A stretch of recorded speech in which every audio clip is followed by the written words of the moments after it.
സംപൂജ്യയായ വേദനിക്കുന്നവർക്കും വിശക്കുന്നവർക്കും അനാഥർക്കും വൃദ്ധർക്കും രോഗികൾക്കും എല്ലാവിധത്തിലുള്ള അനുഗ്രഹാശിസ്സുകളും സഹായങ്ങളും നൽകുന്ന അമ്മയുടെ മുമ്പിൽ പ്രണമിച്ചുകൊണ്ട് 1000-ലധികം വിദ്യാർത്ഥികൾ പഠിക്കുന്ന ഈ ഉജ്ജ്വലമായ അമൃത വിദ്യാലയത്തിലെ വിദ്യാർത്ഥികളെ നേർവഴിക്ക് നയിക്കുന്ന അധ്യാപകരെ പ്രണമിച്ചുകൊണ്ട് ആ വിദ്യാർത്ഥികളുടെ മാതാപിതാക്കളും പ്രഭാഷണം കേൾക്കാൻ വന്നവരുമായ നിങ്ങളെയും പ്രണമിച്ചുകൊണ്ട് ധന്യമായ ഈ ഒരവസരം, എവിടെയെല്ലാം ക്ലാസ് എടുക്കാൻ പോകുന്നുണ്ടോ അവിടെയെല്ലാം കഴിയുന്നത്രയും അമ്മമാരുണ്ടാവണമേ എന്നാണ് ഞാൻ പ്രാർത്ഥിക്കാറുള്ളത്. എല്ലാവർക്കും സന്ദേശങ്ങൾ പ്രയോജനപ്പെടും, ധന്യമാണ്, ആവശ്യമാണ്. എങ്കിലും ഞാൻ അധ്യാപകർക്ക് ക്ലാസ് എടുക്കുമ്പോൾ പറയാറുണ്ട്, a teacher is always a student, but a student is not always a student. ഒരു അധ്യാപകൻ എന്നും സ്റ്റുഡൻ്റാണ്, സ്റ്റുഡൻസ് എന്നും സ്റ്റുഡൻസ് അല്ല. അതുപോലെ ഒരു അധ്യാപകയെ പഠിപ്പിക്കുകയാണെങ്കിൽ അത്രയും വിദ്യാർത്ഥികളെ പഠിപ്പിക്കുന്ന എഫക്റ്റാണ്. അതിനേക്കാൾ ശ്രേഷ്ഠമാണ് അമ്മമാരെ അല്ലെങ്കിൽ മാതാപിതാക്കളെ പഠിപ്പിക്കുന്നത്, അറിയിക്കുന്നത്. ധന്യമായ ഈ സദസ്സിൽ ക്ലാസ് എടുക്കുമ്പോൾ എനിക്ക് എല്ലാവരോടും എന്നും പറയാനുള്ളത് ഒന്നാണ്. കേരള ജനത ഗ്രാമങ്ങൾ തോറും മാറുന്നുണ്ട്. കേരളത്തിൽ മാറ്റേണ്ട, ഭാരതത്തിൽ മാറ്റേണ്ട, ലോകത്തിൽ മാറ്റേണ്ട, മനുഷ്യ മനസ്സുകളിൽ മാറ്റേണ്ട, ജീവിത ശൈലിയിൽ മാറ്റേണ്ട നല്ല മാറ്റങ്ങൾ വരുന്നുണ്ട്. ഇടയ്ക്ക് കുറച്ച് തിന്മകളുമുണ്ട്. അത് ഈ ലോകത്തിൻ്റെ അവിഭാജ്യ ഘടകമാണ്. സുഖമുണ്ടെങ്കിൽ ദുഃഖമുണ്ട്, ഉയർച്ചയുണ്ടെങ്കിൽ താഴ്ചയുണ്ട്, ലാഭമുണ്ടെങ്കിൽ നഷ്ടമുണ്ട്, ചിരിയുണ്ടെങ്കിൽ കരച്ചിലുണ്ട്, വരവുണ്ടെങ്കിൽ പോക്കുണ്ട്, ഉയർച്ചയുണ്ടെങ്കിൽ താഴ്ചയുണ്ട്, നല്ലത് പറയുന്നവരുണ്ടെങ്കിൽ ചീത്ത പറയുന്നവരുണ്ട്, അഭിനന്ദിക്കുന്നവരുണ്ടെങ്കിൽ അവഹേളിക്കുന്നവരുണ്ട്. ഇതൊക്കെ ഇതിൻ്റെ ഭാഗമാണ്. ഇപ്പൊ പോസിറ്റീവ് മാത്രമുള്ള ഒരു ലോകം ഒരു സ്ഥലത്തും ഒന്നിലും പ്രതീക്ഷിക്കാൻ പറ്റില്ല. നല്ല മാമ്പഴത്തിന് മധുരമുണ്ടെങ്കിൽ നല്ല പാവയ്ക്കയ്ക്ക് കയ്പുമുണ്ട്. അപ്പൊ അതൊക്കെ ജീവിതത്തിന്റെ ഭാഗത്തില് ഞാനും നിങ്ങളും അടങ്ങുന്ന നമ്മള് ഓർമ്മിക്കാനുള്ള വലിയൊരു സന്ദേശം. ചെറിയ വരിയില് നമ്മൾ ഈ ഭൂമിയിൽ സ്ഥിരമായിട്ട് ജീവിക്കാൻ വേണ്ടി വന്നവരല്ല. We are not permanent in this world. We are not permanent in this world. If date of birth is there, inevitably date of death is there. ജനന തീയതി ഉണ്ടെങ്കിൽ മരണ തീയതിയുമുണ്ട്. ജനനത്തിനും മരണത്തിനും ഇടയ്ക്ക് എത്ര കാലം ജീവിക്കുന്നു എന്നുള്ളതിനേക്കാൾ പ്രാധാന്യമുള്ളത് ജീവിക്കുന്നിടത്തോളം കാലം എങ്ങനെ ജീവിക്കുന്നു. How long you are living, it is important, but more important is how you are living. How long you are living is comparatively less important when compared to how you are living. എങ്ങനെ ജീവിക്കുന്നു എന്നുള്ളതാണ്. എങ്ങനെ വേണമെങ്കിലും ജീവിക്കാൻ നമുക്ക് സ്വാതന്ത്ര്യമുണ്ട്. നശിച്ചുകൊണ്ടും നശിപ്പിച്ചുകൊണ്ടും ജീവിക്കാം, ചിരിച്ചുകൊണ്ടും ചിരിപ്പിച്ചുകൊണ്ടും ജീവിക്കാം, കരഞ്ഞുകൊണ്ടും കരയിപ്പിച്ചുകൊണ്ടും ജീവിക്കാം. ഏത് രീതിയിൽ വേണമെങ്കിലും ജീവിക്കാൻ ഭാരതത്തിലെ 127.5 കോടി ജനതയ്ക്ക് സ്വാതന്ത്ര്യമുണ്ട്. ലോകത്തിലെ 746 കോടി ജനതയ്ക്ക് സ്വാതന്ത്ര്യമുണ്ട്. സ്വാതന്ത്ര്യമില്ലാത്ത ചിലതിൽ സ്വാതന്ത്ര്യമുള്ള ചിലതുണ്ട്.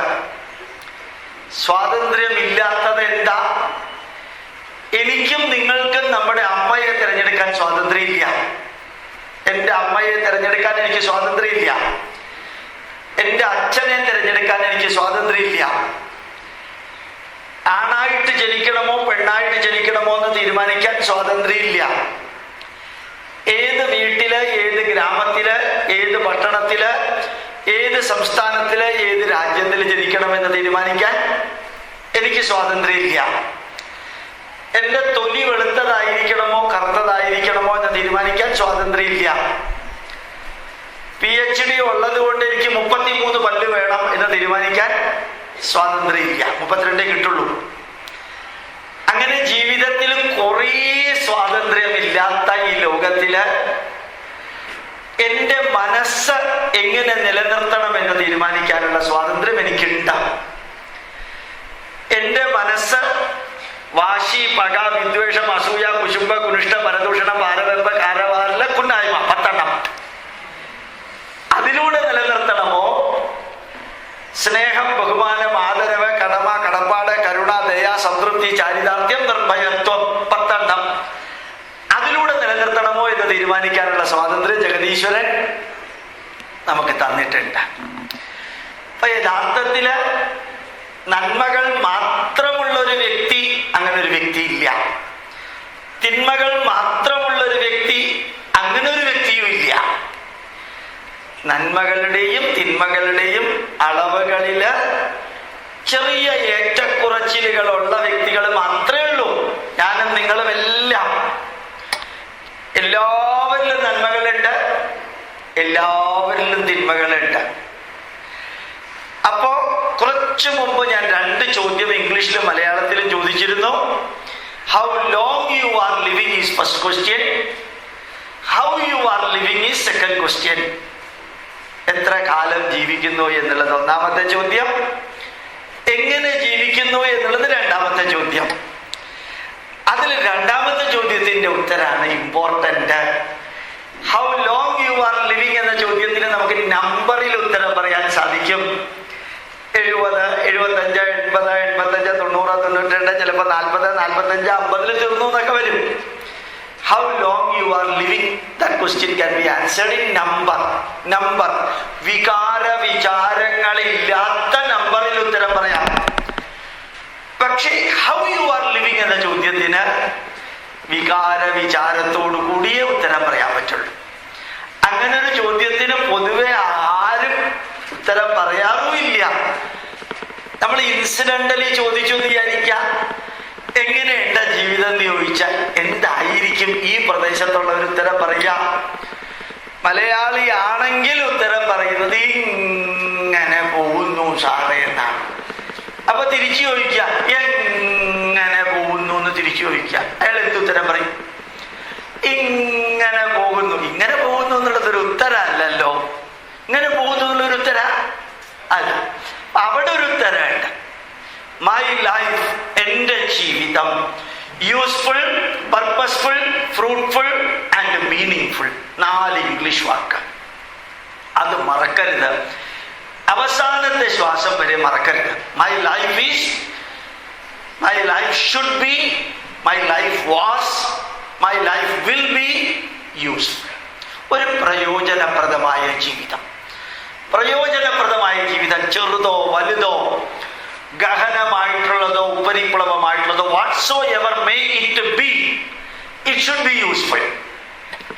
85 വയസ്സ് വരെ ജീവിച്ച് 60 ടൺ ഭക്ഷണം കഴിച്ച് ഒരു ദിവസം 23,080 പ്രാവശ്യം ശ്വാസോച്ഛ്വാസം ചെയ്ത് ഇംഗ്ലീഷ് മഹാകവി T.S. എലിയട്ട് പറഞ്ഞ പോലെ every breath is taking U towards graveyard. ഓരോ ശ്വാസോച്ഛ്വാസവും കഴിയുമ്പോൾ ശ്മശാനത്തിലേക്കുള്ള യാത്രയില് ഓർമ്മിക്കുക, കഴിഞ്ഞ നൂറ്റാണ്ടിൽ ഈ ദിവസം നമ്മളിവിടെ ഉണ്ടായിരുന്നില്ല, അടുത്ത നൂറ്റാണ്ടിൽ ഈ ദിവസവും നമ്മൾ ആരും ഇവിടെ ഉണ്ടാവില്ല. ജനകോടികളുടെ വിശ്വസ്ത സ്ഥാപനത്തിൽ നിന്ന് മാലയൊക്കെ മേടിച്ചിട്ട് നടന്നാലും നിങ്ങൾ ചത്തുപോകും, ഉറപ്പാണ്. എല്ലാം PhD ഉണ്ടെങ്കിലും ചത്തുപോകും, പ്രിൻസിപ്പാളാണെങ്കിലും ചത്തുപോകും. പിന്നെ ഹൈറ്റ് കൂടുന്നതിനനുസരിച്ച് ചത്തുപോകും എന്നുള്ളത്, മരിച്ചു പോകും. കുറച്ചും കൂടി ഉയർന്നാൽ ഇഹലോകവാസം പിടിയും, കുറച്ചും കൂടി ഉയർന്നാല് നിര്യാതനാവും, കുറച്ചും കൂടി ഉയർന്നാല് ദിവംഗതനാവും, കുറച്ചും കൂടി ഉയർന്നു കഴിഞ്ഞാല് സ്വർഗാരോഹണം ചെയ്യും.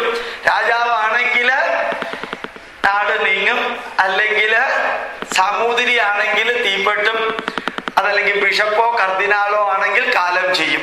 ഈ വ്യത്യാസമേ ഉള്ളൂ. മരിച്ചത് എങ്ങനെയാണെന്ന് നോക്കിയിട്ടല്ല മരിച്ച വാക്ക്, ജീവിച്ചത് എങ്ങനെയാണെന്ന് നോക്കിയിട്ടാണ് മരിച്ച വാക്ക് ഉപയോഗിക്കുന്നത്. അപ്പൊ നമ്മുടെ ജീവിതം യൂസ്ഫുൾ ആവണം, പർപ്പസ്ഫുൾ ആവണം, ഫ്രൂട്ട്ഫുൾ ആവണം, മീനിങ് ഫുൾ ആവണം. എത്ര സാധിക്കുമോ അത്രയും പ്രയോജനപ്രദമായ ജീവിതം, ലക്ഷ്യബോധമുള്ള ജീവിതം, ഫലപ്രദമായ ജീവിതം, അർത്ഥവത്തായ ജീവിതം, പ്രയോജനപ്രദമായ ഒരു ജീവിതം, യൂസ്ഫുൾ, പർപ്പസ്ഫുൾ. ഒരു ലക്ഷ്യം ഉണ്ടാവണം ജീവിതത്തിൽ. ചിലപ്പോൾ ഞാൻ തമാശന് പറയാറുണ്ട്, ഒരു വരി ഞാൻ ഇംഗ്ലീഷിൽ പറയാം, നിങ്ങൾക്ക് അർത്ഥം മനസ്സിലാവില്ല. സിമ്പിൾ ഇംഗ്ലീഷ് ആണെങ്കിൽ മനസ്സിലാവില്ല. If you do not know where to go, all the roads will be taking you to that point. അർത്ഥം മനസ്സിലായോ അതിന്റെ? ഇല്ല, മനസ്സിലാവില്ല. എവിടേക്കാ പോകേണ്ടത് എന്ന് അറിഞ്ഞുകൂടായെങ്കിൽ എല്ലാ വഴിയും നിങ്ങളെ അങ്ങോട്ട് എത്തിക്കും. എങ്ങോട്ട്? എവിടേക്കാ പോകേണ്ടത് അറിഞ്ഞുകൂടാ.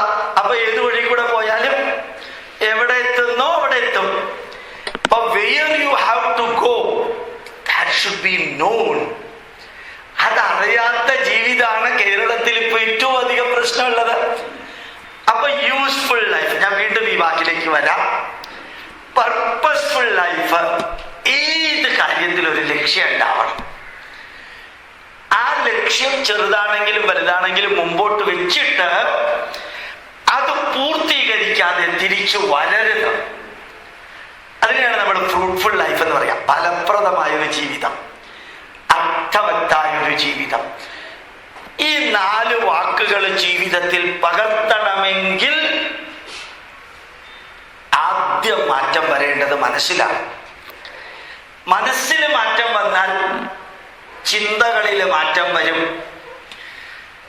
ചിന്തകളിൽ മാറ്റം വന്നാൽ കർമ്മത്തിൽ മാറ്റം വരും. മനസ്സിലും ചിന്തയിലും കർമ്മത്തിലും മാറ്റം വന്നാൽ കർമ്മഫലത്തിലും അതിൻ്റെ പ്രതിഫലത്തിലും മാറ്റം വരും. Mind, thoughts, action, result, reward. 5 വാക്കുകൾ. മനസ്സ്, ചിന്തകൾ, കർമ്മം, കർമ്മഫലം, കർമ്മത്തിന്റെ പ്രതിഫലം. ഈ ലോകത്തിലെ നമ്മുടെ ജീവിതം useful, purposeful, fruitful, meaningful ആക്കണമെങ്കിൽ അസതോമാ സദ്ഗമയ, തിന്മയിൽ നിന്ന് നന്മയിലേക്കുള്ള പ്രയാണം കണ്ടിന്യൂസ്ലി. കുറച്ചു മുമ്പ് ഞാൻ പറഞ്ഞു, നമ്മുടെ മനസ്സിനകത്ത് 10 തരത്തിലുള്ള തിന്മകള്, 10 തരത്തിലുള്ള നന്മകള്. പറഞ്ഞത് ഓർക്കുന്നു എന്ന് വിചാരിക്കുന്നു. വാശി, പക, വിദ്വേഷം, അസൂയ തുടങ്ങിയത് പറഞ്ഞു. പിന്നെ പറഞ്ഞു സ്നേഹം, ബഹുമാനം, ആദരവ്, കടമ, കടപ്പാടെന്ന് പറഞ്ഞു. പിന്നെ പറഞ്ഞു നന്മകൾ മാത്രമുള്ള ഒരു വ്യക്തിയും ലോകത്തിലില്ല, തിന്മകൾ മാത്രമുള്ള ഒരു വ്യക്തിയും ലോകത്തിലില്ല. അവയുടെ അളവില് ഏറ്റക്കുറച്ചിലുകൾ ഉണ്ടാവുന്നു എന്ന് മാത്രം. ഇനി ആ വരി ഇങ്ങോട്ടെടുത്ത് ഞാൻ ഒന്നുകൂടി പറയാം. എൻ്റെയും നിങ്ങളുടെയും നമ്മുടെയും ജീവിതത്തില് എത്ര വലിയവനാണെങ്കിലും ചെറിയവനാണെങ്കിലും നല്ലവനാണെങ്കിലും അല്ലാത്തവനാണെങ്കിലും every day moving from bad to good, moving from bad to good, good to better, better to the best. Impossible ആണ്. അതുകൊണ്ട് better, nearer to the best. എല്ലാ ദിവസവും തിന്മയിൽ നിന്ന് നന്മയിലേക്കുള്ള ഒരു പ്രയാണം, നന്മയിൽ നിന്ന് കൂടുതൽ നന്മയിലേക്കുള്ള ഒരു പ്രയാണം. അസതോമാ സദ്ഗമയ, തമസോമാ ജ്യോതിർഗമയ. ഇരുട്ടിൽ നിന്ന് നമ്മള് പ്ലൂറലാണ്, സിംഗുലർ അല്ല, ഞാനല്ല, പ്ലൂറൽ. ഇരുട്ടിൽ നിന്ന് വെളിച്ചത്തിലേക്കുള്ള പ്രയാണം. അറിവില്ലായ്മയിൽ നിന്ന് അറിവിലേക്കുള്ള പ്രയാണം. മൃത്യോർമ അമൃതം ഗമയ, മരണത്തിൽ നിന്ന് അമരത്വത്തിലേക്കുള്ള പ്രയാണം എന്നൊരർത്ഥം അതിനില്ല. അശാന്തിയിൽ നിന്ന് ശാന്തിയിലേക്കുള്ള പ്രയാണം. മൂന്നാമത്തേത് tension full life to tension less life. അപ്പൊ നമ്മളുടെ മനസ്സ് bad mind to good mind, bad thoughts to good thoughts, bad action to good action, bad result and bad reward automatically will change to good result and good reward. അപ്പൊ ഈ ക്ലാസിന്റെ ഏത് ക്ലാസിന്റെയും ലക്ഷ്യം ഇന്നലെ വരെ എങ്ങനെ ജീവിച്ചു എന്നുള്ളത് ഇന്ന് അതുപോലെ തുടരാനുള്ള ഒരു ജസ്റ്റിഫിക്കേഷൻ ആവരുത്. ഇന്നലെ പറഞ്ഞതും ഇന്നലെ ചെയ്തതും ഇന്നത്തെ ദുഃഖത്തിന് കാരണമാകാത്ത വിധത്തിൽ ജീവിക്കണം. ഇന്ന് പറഞ്ഞതും ഇന്ന് ചെയ്തതും നാളത്തെ ദുഃഖത്തിന് കാരണമാകാത്ത വിധത്തിൽ ജീവിക്കണം. ഇന്നലെ ചെയ്യേണ്ടിയിരുന്നത് ചെയ്യാത്തതും പറയേണ്ടിയിരുന്നത് പറയാത്തതും ഇന്നത്തെ ദുഃഖത്തിന് കാരണമാകാത്ത വിധത്തില്, ഇന്ന് ചെയ്യേണ്ടത് ചെയ്യാത്തതും ഇന്ന് പറയേണ്ടത് പറയാത്തതും നാളത്തെ ദുഃഖത്തിന് കാരണമാകാത്ത വിധത്തിൽ ജീവിക്കണം.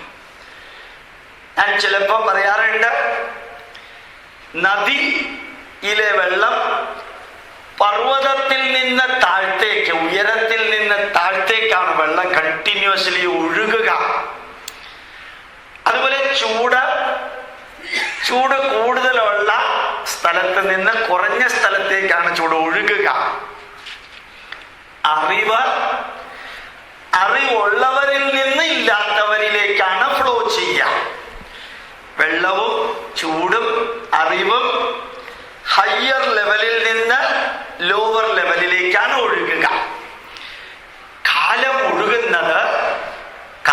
ഒഴുകുന്നത് ഭാവിയിൽ നിന്ന് വർത്തമാനത്തിലേക്കും വർത്തമാനത്തിൽ നിന്ന് ഭൂതത്തിലേക്കുമാണ്. From future to present, present to പാസ്റ്റിലേക്ക് കാലം ഒഴുകുമ്പോൾ നിങ്ങൾ ഒഴുകുന്നത് പാസ്റ്റിൽ നിന്ന് പ്രസന്റിലേക്കും പ്രസന്റിൽ നിന്ന് ഫ്യൂച്ചറിലേക്കുമാണ്. കാലം എതിർനീച്ചലാണ്, തിരിഞ്ഞാണ് ഒഴുകുന്നത്. ഭാവിയിൽ നിന്ന് നാളെ എന്ന ദിവസം, നാളെ നമ്മൾ എത്തുമ്പോൾ ഇന്നായി മാറും. മറ്റന്നാള് നമ്മൾ എത്തുമ്പോൾ അത് ഇന്നലെയായി മാറും, നാളെ എന്ന ദിവസം.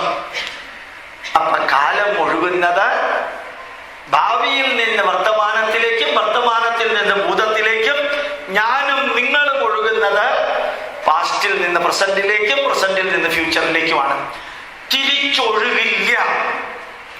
അതുകൊണ്ട് ഓർമ്മിക്കാം, ഇന്നലെ വരെ ജീവിച്ച ശൈലി ഇന്നു മുതൽക്കുള്ള ദുഃഖത്തിന് കാരണമാകരുത് എന്ന് പറയാൻ കാരണം, ഇന്നലെകളിൽ നടന്നതിനെ തിരുത്താൻ സാധ്യമല്ല, കറക്റ്റ് ചെയ്യാൻ സാധ്യമല്ല.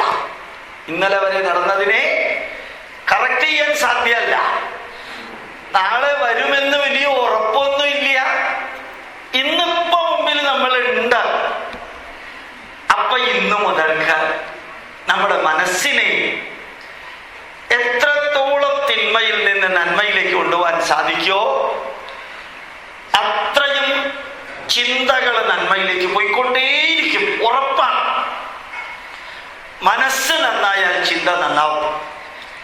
ചിന്തകളുടെ അടിസ്ഥാനത്തിലാണ് നമ്മുടെ ജീവിതത്തിൽ പ്രവൃത്തികളാണ്. ഓരോ പ്രവൃത്തിയും നന്നാവണമെങ്കിൽ ചിന്ത നന്നാവണം, മനസ്സ് നന്നാവണം. ആ മനസ്സും ചിന്തയും പ്രവൃത്തിയും നന്നായാൽ പ്രവൃത്തികളുടെ ആകത്തുകയാണ് നമ്മുടെ ജീവിതം. പ്രവൃത്തിയുടെ ആകത്തുകയാണ് നമ്മുടെ ജീവിതം. Life is nothing but the totality of the work we are doing every day. Life is nothing but the totality of the experience in the life. അപ്പൊ ജീവിതത്തെ മഹാകവി ഉള്ളൂർ പറഞ്ഞതുപോലെ നമിക്കിൽ ഉയരാം, നടുകിൽ തിന്നാം, നൽകുകിൽ നേടിയിടാം, നമുക്ക് നാമേ പണിവത് നാഗം നരകവും അതുപോലെ. ഇപ്പൊ നമ്മുടെ സ്വർഗവും നരകവും ഒന്നും ആകാശത്തിന്റെ മുകളിലുള്ള ദൈവമല്ല ഉണ്ടാക്കുന്നത്, അല്ലെങ്കിൽ ഭൂമിക്ക് താഴെയുള്ള സാത്താനുമല്ല ഉണ്ടാക്കുന്നത്. ആകാശത്തിന് മുകളിൽ ഒരു സ്വർഗവും ഇല്ല, ഭൂമിക്ക് താഴെ ഒരു നരകവും ഇല്ല. അതൊക്കെ നമ്മുടെ ക്രിയേഷനാണ്. ഈ ഭൂമിയിൽ ചിരിച്ചുകൊണ്ട് ജീവിക്കണമെങ്കിൽ ചിരിച്ചുകൊണ്ട് ജീവിക്കാൻ ജഗദീശ്വരൻ കുറേയൊക്കെ സൗകര്യം നമുക്ക് തന്നിട്ടുണ്ട്. കരഞ്ഞുകൊണ്ട് ജീവിക്കാൻ ആണ് ലക്ഷ്യവും മാർഗവുമെങ്കിൽ നിരന്തരം കരഞ്ഞുകൊണ്ട് ജീവിക്കാനുള്ള സൗകര്യവും നമുക്കുണ്ട്. തീരുമാനിക്കേണ്ടത് അവനവൻ തന്നെയാണ്. അതുകൊണ്ട് നമ്മുടെ ജീവിതത്തെ ശപിച്ചും അവഹേളിച്ചും അപകീർത്തിപ്പെടുത്തിയും തമസ്കരിച്ചും ദിവസവും നരകതുല്യമായി ജീവിക്കുന്നതിന് പകരം നല്ല രീതിയിൽ ജീവിക്കാൻ പഠിക്കാം. ചില സ്ഥലത്തൊക്കെ ഞാൻ ക്ലാസ് എടുക്കാൻ പോകുമ്പോൾ, ഇന്നലെ നമ്മുടെ സ്കൂളിലേക്ക് ഞാൻ ക്ലാസ് എടുത്തിരുന്നു. നമ്മുടെ സ്കൂള് മഴുവഞ്ചേരി, കേച്ചേരിക്കും കൈപ്പറമ്പിനും ഇടയ്ക്ക് ഇന്ത്യൻ ഇൻസ്റ്റിറ്റ്യൂട്ട് ഓഫ് സയന്റിഫിക് ഹെറിറ്റേജിൻ്റെ ഉണ്ട്. നല്ല പെട്ടെന്ന് തിരുവനന്തപുരത്ത് നിന്ന് വന്നിട്ട് 2:30 മണിക്ക് ഞാൻ എല്ലാ ക്ലാസ്സിലും ഇവിടെ കയറി, ആരെ അറിയിക്കാതെ കയറി. എനിക്ക് ഏറ്റവും സന്തോഷം തോന്നിയത് കുട്ടികളുടെ മുഖത്തൊക്കെ ഒരു ചിരി ഉണ്ടായിരുന്നു.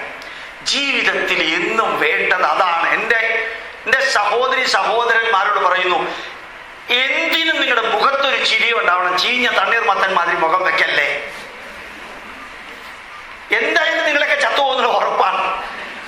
എന്നാൽ അത്ര ദിവസം വരെ മുഖത്തൊരു ചിരി ഉണ്ടാവാൻ എന്താ കുഴപ്പം? അതിന് വലിയ TADA ഒന്നും വേണ്ടല്ലോ. ട്രാവലിംഗ് അലവൻസ് വേണ്ട, പാൽപായസം വേണമെന്നില്ല, പാവയ്ക്ക തോരനാണെങ്കിലും ചിരിക്കാൻ കുഴപ്പമില്ലല്ലോ. ആ ചിരി വേണം. ബുദ്ധിമുട്ട് തോന്നുകയാണെങ്കിൽ ഞാൻ പറയാറുണ്ട്, ചിരിക്കാൻ ബുദ്ധിമുട്ട് തോന്നുകയാണെങ്കിൽ നന്ദനം എന്ന സിനിമയിലെ കുമ്പിടിയെ കുറിച്ച് ആലോചിക്കാം. അപ്പോൾ ചിരിക്കാൻ പറ്റും. അതുകൊണ്ടും പറ്റിയില്ലെങ്കിൽ തേന്മാവിൻ കൊമ്പത്ത് എന്ന സിനിമയിൽ മോഹൻലാൽ ഒരു ഓലക്കുടിലിൻ്റെ ഓട്ടയെ കൂടെ അകത്തേക്ക് നോക്കുന്നൊരു സീനുണ്ട്. അത് കഴിഞ്ഞങ്ങേര് അനുഭവിച്ചത് എന്താണെന്നുള്ളത് ഒന്ന് നോക്കാം. എത്രയാ ചിരിക്കാൻ ഈ ലോകത്തിലുള്ളത്. അതെല്ലാം അവിടെ ചിരിക്കാനുള്ളപ്പോഴത്തേക്കും ഈ ആകാശം എൻ്റെ തലയിൽ വീഴാൻ അടുത്ത 2 മണിക്കൂറിനുള്ളിൽ പോവുകയാണെന്ന് ധരിച്ച് ഈ ചീഞ്ഞ തണ്ണീർമത്തൻ മാതിരി മുഖവും വെച്ചോണ്ടിരിക്കുക. ഞാൻ പറയാറുണ്ട് ചിലരോടൊക്കെ, ഞങ്ങളൊക്കെ പഠിച്ചിരുന്ന കാലത്ത് 4 മെഡിക്കൽ കോളേജേ ഉള്ളൂ. ഇന്ന് 39 മെഡിക്കൽ കോളേജ് ഉണ്ട് കേരളത്തില്. 293 എഞ്ചിനീയറിംഗ് കോളേജ് ഉണ്ട്. അന്ന് 7 എഞ്ചിനീയറിംഗ് കോളേജേ ഉള്ളൂ. എന്നിട്ട് ഇപ്പൊ എത്രയായി എഞ്ചിനീയറിംഗ് കോളേജും മെഡിക്കൽ കോളേജും കേരളത്തിലുള്ളത് എന്നുള്ളത് വിദ്യാഭ്യാസ മന്ത്രിക്ക് ഒഴികെ ബാക്കി എല്ലാവർക്കും അറിയാം. അത്രയധികം ഉള്ളപ്പോൾ എന്തിനാ ഇത്രയധികം ടെൻഷൻ എടുക്കുന്നത്? ഒരു സീറ്റിന് ആപ്ലിക്കേഷൻ കൊടുത്താൽ 2 സീറ്റ് കിട്ടും. അങ്ങനെ ഒരു കാലത്തിലാണ് ഇപ്പൊ ജീവിക്കുന്നത്. ഇത്രയധികം ടെൻഷൻ എടുക്കണോ ജീവിതത്തില്? മാത്രമല്ല, സാമാന്യം സംസാരിക്കാൻ സാധിക്കുന്നവർക്ക് ഏത് വ്യക്തിക്കും ഒരു ജോലി കിട്ടാൻ അത്ര വലിയ ബുദ്ധിമുട്ടൊന്നുമില്ല. പണ്ട് ക്യൂ നിൽക്കണം, ഇപ്പൊ അത്രയും വലിയ ബുദ്ധിമുട്ടൊന്നുമില്ല ഒരു ജോലി കിട്ടണമെങ്കിൽ. 5 രൂപയ്ക്ക് വടയും 5 രൂപയ്ക്ക് ചായയും കൊടുത്ത് തിരുവനന്തപുരത്തുകാർ എത്രയാ സ്ഥലം വാങ്ങിച്ചിരിക്കുന്നത് അറിയോ? ചെറിയ വടക്കട നടത്തിയിട്ട് എത്ര പേർക്കാണ് ഇത്രയധികം റിച്ച് ആവാൻ സാധിച്ചത്? അങ്ങനെ ഒരു ബുദ്ധിമുട്ടും ഇല്ലാതെ. പണ്ടൊക്കെ മൊബൈൽ ഫോണിൽ നമ്മൾ അല്ലെങ്കിൽ ലാൻഡ് ഫോണിൽ ഗ്യാസ് ബുക്ക് ചെയ്യാൻ അങ്ങോട്ട് വല്ലതുമൊക്കെ പറയണം. ഇപ്പൊ നമ്പർ പ്രസ് ചെയ്താൽ അത് ഇങ്ങോട്ട് പറയും. ഞങ്ങളുടെ റെക്കോർഡ് പ്രകാരം നിങ്ങളുടെ നമ്പർ 70001012 ശരിയാണെങ്കിൽ 1 അമർത്തുക. അവർ പറയുന്ന മാതിരി അങ്ങ് ചെയ്താൽ മതി, തല പോലും ഉപയോഗിക്കേണ്ട. നിങ്ങളുടെ ബുക്കിംഗ് സ്വീകരിച്ചിരിക്കുന്നു, റെഫറൻസ് നമ്പർ പ്രകാരം ഇതാണ്. ബുക്കിംഗ് ഗ്യാസ് കിട്ടാൻ 28 ദിവസം ജീവിച്ചിരിക്കുകയാണെങ്കിൽ സമയമെടുക്കും, ഇല്ലെങ്കിൽ വേണ്ട ആവശ്യമില്ലല്ലോ. അങ്ങോട്ടൊന്നും പറയാതെ ഇങ്ങോട്ട് എല്ലാം പറയുന്നൊരു സംവിധാനത്തിൽ ഗ്യാസ് ഇത്രയധികം ബുദ്ധിമുട്ടണം. ഇനി മാത്രമല്ല, ഇപ്പൊ ചില ഹോട്ടലുകളിലേക്ക് വിളിച്ചു പറഞ്ഞാൽ അവർ മൊത്തം മകളുടെ കല്യാണവും താലി സാരിയും ഉൾപ്പെടെ ചെക്കനെ ഉൾപ്പെടെ വേണ്ടി വന്ന് ഞാൻ കൊണ്ടുവരുന്ന രീതിയിലുള്ള കല്യാണത്തിന്റെ അറേഞ്ച്മെന്റാണ് ഉള്ളത്. എത്ര രസകരമായിട്ടുള്ള കാലഘട്ടത്തിൽ ദൈവത്തിന്റെ സ്വന്തം നാട്ടിൽ ഒരു പണിയെടുക്കാതെ മാതൃഭൂമി മനോരമയും വായിച്ചിട്ട് ഹാർട്ട് അറ്റാക്ക് വരാത്ത വിധത്തിൽ ജീവിക്കാൻ കഴിവുള്ളവനാണെങ്കിൽ ജീവിക്കാനുള്ള സൗകര്യമുള്ള ഒരു നാട്ടിലാണ് ഇപ്പൊ നമ്മൾ ജീവിക്കുന്നത്. അത്രയും രസകരമായിട്ടുള്ള ജീവിതത്തിൽ ഇത്രയധികം ടെൻഷൻ എടുക്കണോ പലരും എന്ന് ഞാൻ വിചാരിക്കാറുണ്ട്. അല്ല സാറേ, എൻ്റെ കുട്ടിക്ക് 98 കിട്ടിയുള്ളൂ. നമ്മുടെ അടുത്ത 5.5 വർഷം ട്രംപാണ് അമേരിക്കൻ പ്രസിഡന്റ്. അതിനിടയ്ക്ക് ഇലക്ഷൻ ഇല്ല. അത് കാരണം ഇവന് 100-ൽ 100 കിട്ടിയിട്ട് എന്താ അവിടെ അമേരിക്കൻ പ്രസിഡന്റ് ആവാൻ പോവാ? ഒന്നും അല്ലല്ലോ. ഇവനിപ്പോ 100 കിട്ടിയാലെന്താ, 98 കിട്ടിയാലെന്താ, 90 കിട്ടിയാലെന്താ? APJ അബ്ദുൽ കലാമിന് 10ാം ക്ലാസ്സിൽ എത്ര മാർക്കായിരുന്നു എന്നറിയോ നിങ്ങൾക്ക്? ഡോക്ടർ APJ അബ്ദുൽ കലാമിന് 10ാം ക്ലാസ്സിൽ എത്ര മാർക്കായിരുന്നു? ആർക്കെങ്കിലും അറിയുന്നവരുണ്ടോ അവിടെ? ഇല്ല. എന്താ കാരണം? അത് അറിയേണ്ട വലിയ കാര്യമൊന്നുമില്ല, എനിക്ക് പറഞ്ഞുകൂടാ. ഇത്രയും വലിയ ഇമ്പോർട്ടന്റ് കാര്യമൊന്നുമല്ല ഈ 10ാം ക്ലാസ്സിലെ മാർക്ക്, 12ാം ക്ലാസ്സിലെ മാർക്ക് എന്നൊക്കെ പറഞ്ഞാൽ. 292 എഞ്ചിനീയറിംഗ് കോളേജുള്ള സ്ഥലത്ത് എഞ്ചിനീയറിംഗിന് അഡ്മിഷൻ കിട്ടാൻ വലിയ വിഷമമൊന്നുമില്ല. കാലടിയിൽ ആദിശങ്കര കോളേജ് ശരിക്കും ഒരു ഹാർവാർഡ് യൂണിവേഴ്സിറ്റി മാതിരിയുള്ള ഒരു കോളേജാണത്. എനിക്ക് അത്ഭുതം തോന്നാറുണ്ട്. ഞാൻ അവിടുത്തെ അഡ്വൈസറി ബോർഡിലുള്ള ആളാണ്. ഞാൻ അവിടെ ചെന്ന് നിന്നപ്പോഴത്തേക്കും ഒരു സ്റ്റുഡന്റ്, നല്ല പേഴ്സണാലിറ്റി, ദിലീപിനെ പോലെയുണ്ട്, സിനിമാ നടൻ. അവനിങ്ങനെ നടന്നുകൊണ്ട് വരികയാണ്. അയാളുടെ ഭാര്യയെ പോലെയല്ല, നടന്നുകൊണ്ട് വരികയാണ്. അവൻ നടന്നുകൊണ്ട് വരുമ്പോൾ ഞാൻ ചോദിച്ചു, താനെന്തോടെ എന്നെ കണ്ടിട്ട് ചിരിക്കുന്നത്? സാറേ, ഞാൻ പയ്യന്നൂരിൽ നിന്നാ. സാർ എൻ്റെ കോളേജിൽ വന്ന് ക്ലാസ് എടുത്തിട്ടുണ്ട്. എന്നാലും തനിക്ക് ഇത്ര സന്തോഷം ഉണ്ടാവാൻ കാരണം എന്താ? ഒന്നുമില്ലേ സാർ, എനിക്കിവിടെ അഡ്മിഷൻ കിട്ടി. എന്നാലും തനിക്ക് ഇത്ര സന്തോഷം എന്താ? തൻ്റെ റാങ്ക് എത്രയാ? അത് കുറച്ച് കുറവാ സാർ. എന്നാലും എത്രയാ റാങ്ക്? 69,000 റാങ്കാണ് സാർ. 69,000 റാങ്കുകാരന് ഹാർവാർഡ് മാതിരിയുള്ള ആദിശങ്കര കോളേജിൽ കിട്ടിയെങ്കിൽ ഞാൻ പറഞ്ഞു കേരളം രക്ഷപ്പെട്ടു. കാരണം എഴുതിയില്ലെങ്കിൽ കിട്ടില്ല, എഴുതിയാൽ കിട്ടുന്ന ഒരു ലെവലിലേക്ക് എത്തി. മൊത്തം എൻട്രൻസ് എഴുതിയിരിക്കുന്നത് 81,500 പേരാണ്. അതിൽ 69,000 അവിടെ കിട്ടിയെങ്കിൽ 80,000 എവിടെയെങ്കിലും കിട്ടാണ്ടിരിക്കില്ല, ഉറപ്പാണ്. ഞാനിത് വിഷയം മാറിപ്പോയതല്ല, തമാശ പറയാൻ വേണ്ടി പോയതല്ല. അത്രയ്ക്കും ടെൻഷൻ എടുക്കല്ലേ നിങ്ങൾ. ഇതൊക്കെ ഇതിന്റെ എൻ്റെ മകനെ ഞാൻ പഠിപ്പിച്ചിട്ടില്ല, എൻ്റെ മകളെ പഠിപ്പിച്ചിട്ടില്ല. പഠിക്കേണ്ട ഉത്തരവാദിത്വം നിങ്ങൾക്കാണെന്ന് പറഞ്ഞു. അഭിമാനത്തോടുകൂടി എൻ്റെ പേഴ്സണൽ കാര്യം പറയല്ല, കേരളത്തിലെ എൻട്രൻസിൽ ഫസ്റ്റ് റാങ്കിൽ വരാൻ സാധിച്ചത് എൻ്റെ മകനെ ഞാൻ പഠിപ്പിച്ചിട്ടല്ല, തന്നെ വന്നതാണ്. ഞാൻ ചോദിച്ചിട്ടില്ല നീ പഠിക്കുന്നുണ്ടോ എന്ന് ഞാൻ ചോദിച്ചിട്ടില്ല, കംപ്ലീറ്റ് ചെയ്തിട്ടുണ്ടോ ഞാൻ ചോദിച്ചിട്ടില്ല. അതുകൊണ്ട് ഞാൻ ശ്രദ്ധിക്കുന്നില്ല എന്ന അർത്ഥത്തിലല്ല. കുറേയൊക്കെ അവർക്ക് വിട്ടുകൊടുക്കാം. അവര് നന്നാവും, നിങ്ങളെക്കാളും നന്നാവും, ഉറപ്പാണ്. കാരണം ഇന്നത്തെ ലോകത്തില് ഇത്രയും പഠിക്കാനും കാണാനും കേൾക്കാനും ചിന്തിക്കാനും ഒക്കെ ഉള്ള ലോകത്തില് ഒരു ചെറിയ രീതിയിൽ ചാനലൈസ് ചെയ്ത് കൊടുത്താൽ മതി. പിന്നെ നല്ല ഒരു സ്കൂളിലാണല്ലോ നിങ്ങൾ പഠിക്കുന്നത്, അതിന്റെ മഹത്വം കൂടി ഉണ്ട്. അതുകൊണ്ട് ആദ്യം മാറ്റം വരുത്തേണ്ടത് മനസ്സില്. ആ മനസ്സിനെ useful, purposeful, fruitful and meaningful ആക്കാം. ആ മനസ്സിനെ അസതോമാ സദ്ഗമയ, മനസ്സിനെ തമസോമാ ജ്യോതിർഗമയ, മനസ്സിനെ മൃത്യോർമാ അമൃതംഗമയ. ആ മനസ്സ് സന്തോഷിക്കാൻ സാധിച്ചാൽ ഈ ജീവിതത്തില് 28,000 ദിവസം നമ്മൾ ഈ ഭൂമിയിൽ ജീവിക്കുന്നുണ്ട്. ആ ജീവിതത്തെ ധന്യമാക്കാൻ സാധിക്കും, ഉറപ്പാണ്. ചിരിക്കാനും സന്തോഷിക്കാനും ആഹ്ലാദിക്കാനും ചെയ്തത് ഭാവിയിലെ തിന്മയ്ക്ക് കാരണമാകാത്ത വിധത്തിൽ പ്രവർത്തിക്കാനും സാധിച്ചാൽ, അർത്ഥം മനസ്സിലാവുന്നുണ്ടല്ലോ. ഇന്ന് ചെയ്തത് നാളത്തെ പ്രശ്നം ഉണ്ടാവാത്ത വിധത്തിൽ ജീവിക്കുകയാണെങ്കിൽ ഈ ജീവിതത്തിന്റെ അത്രയും ധന്യമായി കേരളത്തിൽ ജീവിക്കാൻ ഭാഗ്യം കിട്ടിയ നമ്മളെ പോലെ, നിങ്ങളെ പോലെ. ഞാനൊരു മലയാളിയല്ല, ഞാൻ കർണാടകത്തിലല്ല. ഞാൻ എന്നും പറയാറുണ്ട്, ഈ കണ്ണൂർ ജില്ലയിലെ കളക്ടർ പറയുന്ന മാതിരി, അങ്ങനെ ആന്ധ്രാക്കാരനാ. കണ്ണൂർ ജില്ലയിലെ കളക്ടർ ഒരു 2 മാസം മുമ്പ് പറയുകയുണ്ടായി, മലയാളത്തിലാ പറഞ്ഞത്, തെലുങ്കന്റെ ചുവയുള്ള മലയാളത്തില്. ഞാനും എൻ്റെ ഭാര്യയും തെലുങ്കിലെ ഒരു സിനിമയും കാണില്ല, ഞാനും എൻ്റെ ഭാര്യയും മലയാളത്തിലെ ഒരു സിനിമയും വിടില്ല. അർത്ഥം മനസ്സിലായല്ലോ? ഇങ്ങനെ പറഞ്ഞ വാക്കാണ് ആ തെലുങ്ക് കലർന്ന മലയാളം. ഞാൻ പറയാറുണ്ട്, ഇത്രയും ധന്യമായിട്ടുള്ള കേരളം പോലെയുള്ള ഒരു സ്ഥലത്ത് ജനിക്കാനും ജീവിക്കാനും നിലനിൽക്കാനും ഭാഗ്യം കിട്ടിയ നമുക്ക് സന്തോഷിക്കാൻ അവകാശം ഉണ്ടായിട്ടും വേണ്ടാത്തതിന് ഈ തലയ്ക്കകത്ത് പലതും കയറ്റി വെച്ചിട്ട് ജീവിതം മൊത്തം കുളമാണെന്നും പറഞ്ഞ് 2.5 മണിക്കൂർ 2 കോടി രൂപയുടെ വെടിക്കെട്ട് തൃശ്ശൂർ പൂരത്തിന് ചെലവഴിച്ചിട്ട് നശിക്കുന്നതിന് പകരം സ്പീഡ് കൂടിപ്പോയോ? ചിലത് സ്പീഡിൽ പറയാൻ കാരണം നിങ്ങൾക്ക് മനസ്സിലാവാതിരിക്കാനാണ്, ഓർമ്മിക്കുക. അങ്ങനെയുള്ള ഈ ലോകത്തില് എത്ര ധന്യമായിട്ട് ജീവിക്കാനുള്ള ആദ്യം മനസ്സിൽ മാറ്റം വരുത്താം. ചിന്തകളിൽ മാറ്റം വരും, പ്രവൃത്തിയിൽ മാറ്റം വരും. ഒരു മൂളിപ്പാട്ട് പാടാൻ പഠിക്കുക, ഒരു പാട്ട് പാടാൻ പഠിക്കുക. ആവശ്യമില്ലാത്ത ടെൻഷൻ തലയിൽ വെക്കുന്നതിന് പകരം ചുമ്മാ ടെൻഷൻ വരുമ്പോഴത്തേക്കും പൂക്കുന്നിതാമല്ല പൂക്കുന്നിലഞ്ഞി പൂക്കുന്നു തേന്മാവു പൂക്കുന്ന ശോകം വായിക്കുന്നു വേലിക്കോ വർണ്ണങ്ങൾ.